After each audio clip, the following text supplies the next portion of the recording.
Walang reklamo, walang nagagalit, walang nagme-message ng complaint. Tahimik lang. Alam mo ba anak, after more than 4 decades of running different businesses, may natutunan akong isang bagay na medyo masakit tanggapin.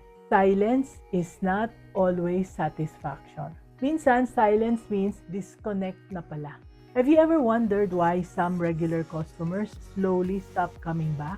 Kahit wala naman silang sinasabi na problema. Napansin mo ba na may mga dating loyal na suki mo na biglang hindi na nagpapakita pero wala ka namang natatanggap na reklamo?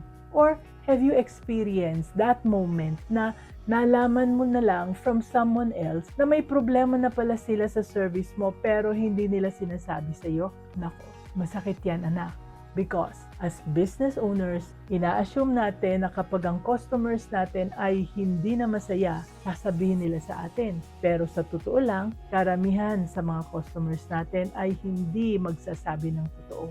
Ayaw nilang makasakit ng damdamin. Ayaw nilang magkaroon ng awkward conversation. Ayaw nilang masira ang relationship natin. Kaya instead of pagrereklamo, they just quietly leave. At kung hindi mo nakikita ang pattern na ito, you should keep wondering. Baka naman bumababa na ang repeat customers mo. And let's be business-minded, Pinoy.